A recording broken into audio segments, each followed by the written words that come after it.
Good morning, viewers. It's Rob Atfield reporting for Port Carling Boats. It's September the 18th, I believe. Friday, September the 18th, 2015. We're here in beautiful Muskoka, Ontario, just south of Huntsville.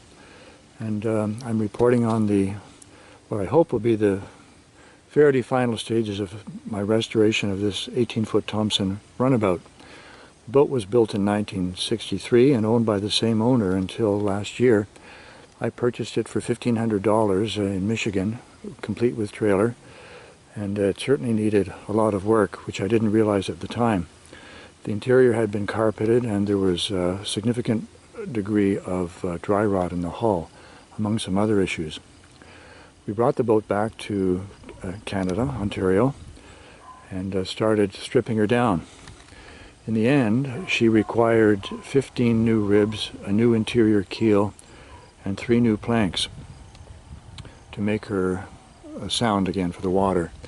The original outdrive on this boat would not lift hydraulically. It was a primitive model, and a mechanic in Huntsville here has upgraded the outdrive, although it doesn't look like it. It's a pre-owned updrive. I'm going to be working on that to repaint and spiffy it up. But I'm generally pleased with the results. It's been a long, difficult journey in some ways. Working on a wooden boat in temperatures that aren't too much above zero can be tricky, even if you're indoors, especially if you're underneath trying to remove resistant screws. I have revarnished the seats and ripped the carpeting out. The carpeting won't come back in now. I don't think that's helpful for a wooden boat. Anyway, the engine's running at this point, and the mechanic Randy Durst tells me that the important instruments are working. I managed to disable the speedometer accidentally, so we'll have to make some correction for that. And to accommodate the new outdrive that will lift, I created this. I don't know if you can see it there. I created a little support panel. I'm quite excited. I'm hoping to get the boat in the water this weekend, Sunday, and the professional restorer Michael Cook, who worked with me on the boat, did the tough part, advised me not to put the remaining seats in until I was sure that the boat didn't have any continuing significant leaks. Work remaining to be done on the boat includes readjusting the top. It shrank. It has a full top and windows, plastic windows, and they've shrunk over the last 50 years, so that has to be adjusted. I've tried one small adjustment already, which hasn't really worked because it's thrown all the poppers out of position. So what I might try doing, so I don't have to replace the entire top, it's too tight at this point, I might try just cutting an inch or two off the aluminum frames. And Thompson purists, I'm sure, will be very annoyed with me for painting this top board a blue color rather than the traditional varnished brown of the Thompson line. I went to pour gas into the boat and opened up the lid of the tank here and noticed about 2 inches of airspace.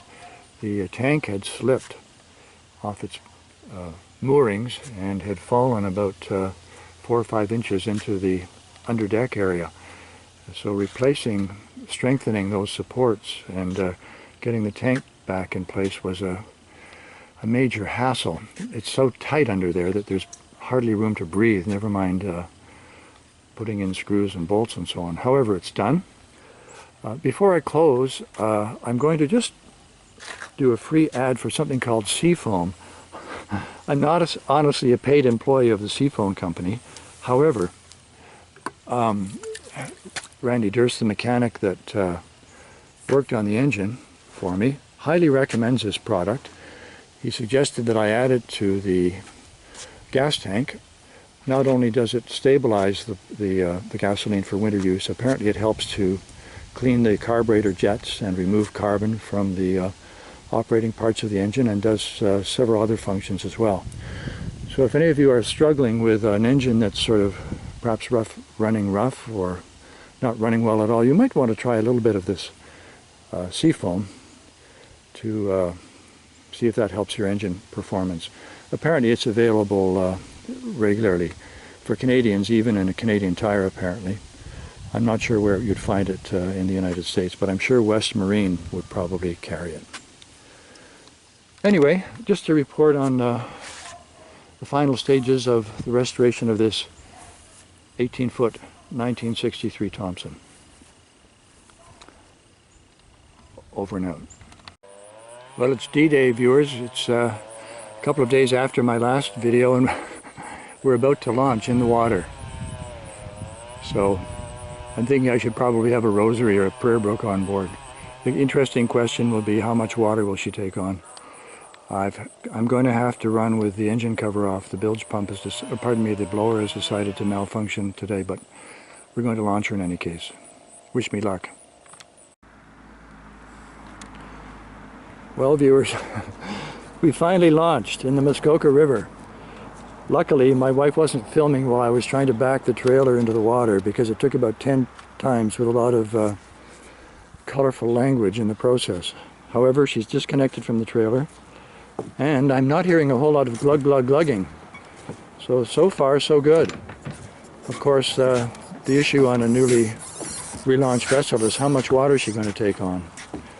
As I say, so far so good. As I mentioned, the blower's not operating correctly at this point, so I'm going to leave the engine cover off. So I think we're okay if I can crank up the engine to head down the river. We'll soon find out.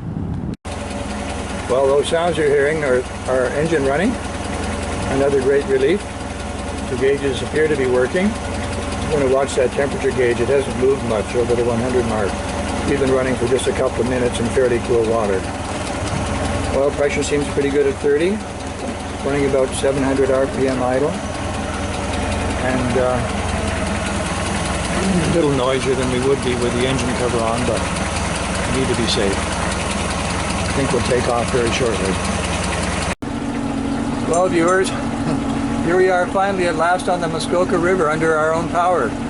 I must tell you, there was furthermore, I had to shut the camera off. There was more cursing and swearing when I cranked the engine up and turned it over. Got a push off from the dock, and I had no forward and no reverse. Luckily, Randy Durst, the mechanic who's been working on it, rushed over in his truck, and it was just a slipped cable. Thank goodness. I had sudden nightmares that the chap who'd sold me the boat had sold me something that in which the gears were shot. But we're puttering along here at nice gentle speed on the Muskoka, and the engine seems to be purring along pretty well.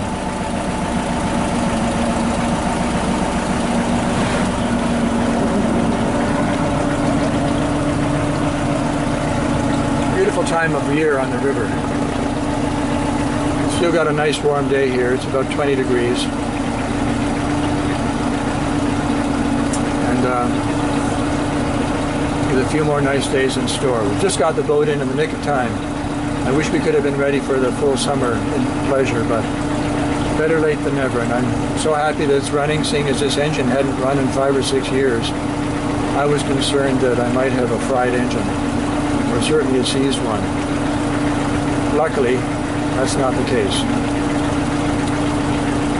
Over and out for now.